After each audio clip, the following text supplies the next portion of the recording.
RJ Young on the RJ Young Show, Patrick Masick in the booth, and we are joined by founder and CEO of Tracking Football, Mark Branstad. Mark, how you doing, man?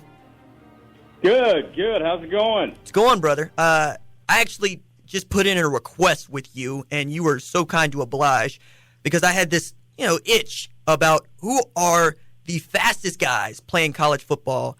And you not only came up with that, you came up with the guys that have the highest PAI score and the fastest freshmen. So first, I'd like to give you an opportunity to tell us all, again, what the PAI is and why it's important for scouting college football talent.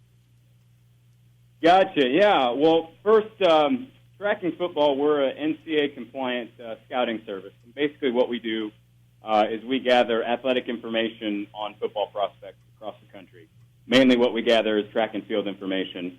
But we apply the track and field information and then players' height, weight, and then their specific position, and we give them a score from 0 to 5. 0 being marginal and then 5 being exceptional. So 5 is at the top of the scale. But the reason that the PAI score really works is we have this big backlog from 2, even 3 decades ago of football players, former college NFL players that ran track and field in high school, and we know roughly what their size and weight was, and we can give them a score. And basically what happens is this nice, apples-to-apples athletic comparison. So we can score, Bo Jackson has a PAI score, and then recruiters and college coaches today can kind of look at that score and compare it to a high school kid today. Right, and, I got this great series that I did with Mark and his crew on the YouTube channel for those that are interested. But now to the fun part. Mark compiled this list of some of the fastest guys, most athletic guys according to PAI. And I'm looking at it, and there are 4 Big 12 dudes on this list. And I kind of wanted to go through it with you because we're looking at high school 100-meter times here, and some of this is college indoor. But I want to stick with the 100-meter times because I think that translates the best to our listeners. And at the top of the list was Anthony Schwartz, who regrettably just had a broken hand here playing at Auburn. But my goodness, dude, is that guy not flying? Yeah. I think that, Anthony Schwartz is at least in SEC country, right, is that one guy that everybody kind of holds out there as, a track guy that also is a really good football player. So, yeah, he ran 10:13 in high school, when legal, and he's kind of seen as, arguably the fastest high school track athlete ever, but certainly arguably the fastest time football player coming out of high school. Did you see any of these that correlated particularly to one position or another? Because, there are 15 guys that are ranked on this list from, fastest to, let's just say, less fast, because Tyson Campbell at 10.4, cornerback at Georgia, that ain't slow, folks. That's moving. But there seems to be more wide receivers. And you're splitting hairs, when you get into a guy ran 10:22 versus a guy that ran, 10:27.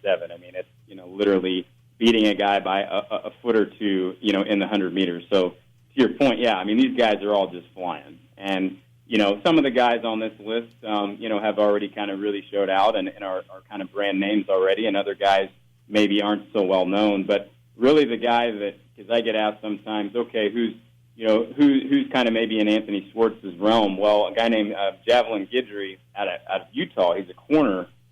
He ran 10:13 in high school, but it was wind dated. But he was a legit 10:3 guy, but ran the same indoor track time in college as Anthony Schwartz. So Guidry can really get after it too out of Utah.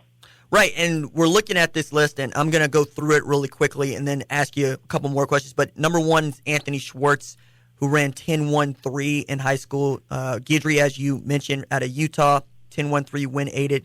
Kalen Barnes out of Baylor, cornerback, 10.22. Keyshawn Carter, Texas Tech wide receiver, also 10.22. Devin Duvernay, wide receiver out of Texas, 10.27. Caleb Jolivet, Sam Houston State. That was the guy that I really wanted to talk about because I feel like those dudes outside of the Power 5 are one of the reasons why tracking football is so cool, is you're able to identify dudes that might not have got the Power 5 offer or may not even have football experience like that, but you can show with the PAI and with times like this that, man, you could teach that dude to play football. You can't teach him to be fast.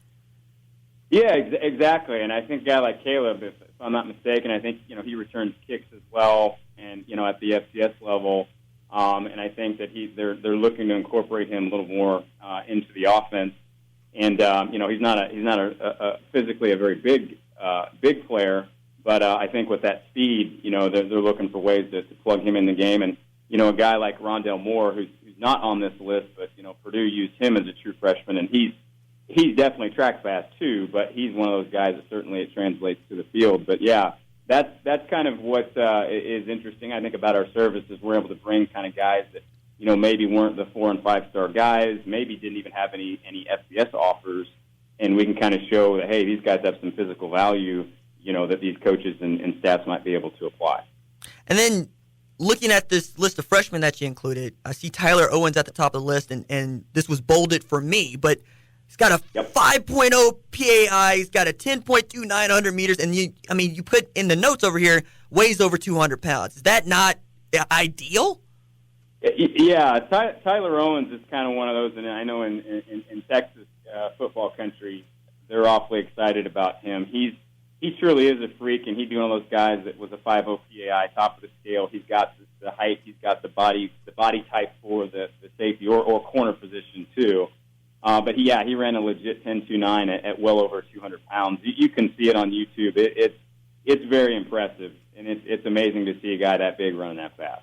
And then moving to the high PAI players, this is my favorite list. Number one, because it shows just how difficult it is to be one of these guys, and it also shows you that you don't have to be necessarily a guy that's running fast to be considered an athletic freak.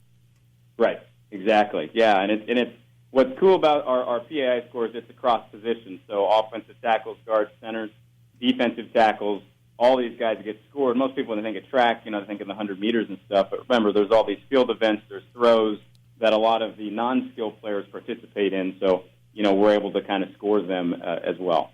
Well, and to make that just a little bit bigger and a little bit more contextualized, Baron Browning is listed at number 2 on this list. He's got a 5.0. He's a linebacker at Ohio State.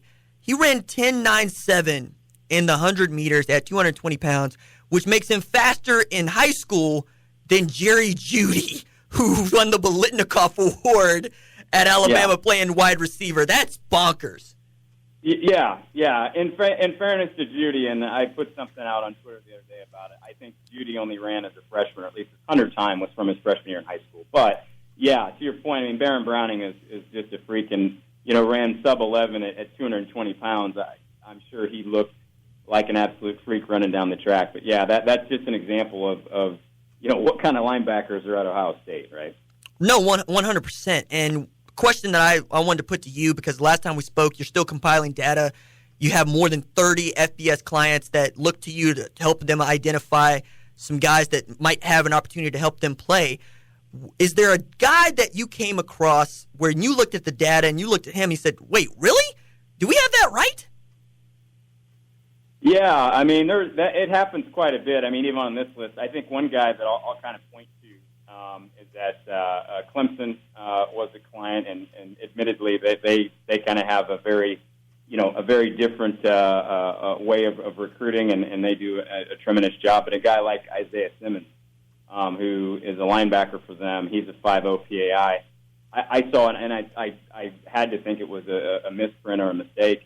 Said that he was a 24.5 long jumper. He was a state champion long jumper, and I just couldn't believe it. And I think he was listed at like 218 pounds coming out of high school. And sure enough, the guy long jumped over 24 feet, and he's a linebacker. And it's just that was one of those where I really had to double and triple check.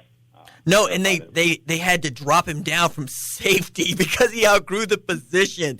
No, that's outstanding. Really good stuff here, Mark. From trackingfootball.com. You can follow Mark on the Twitters at trackfootballguy, and he's outstanding when it comes to knowing this sort of stuff. He's always retweeting and adding context to figure out just how good these dudes are outside of football, and gives us more intel about just how athletic many of the guys that just play football are when they go do other things. Mark, thanks so much for your time. Hey, RJ, man. Always great talking with you, bud. All right, brother. Have a good day. Take care.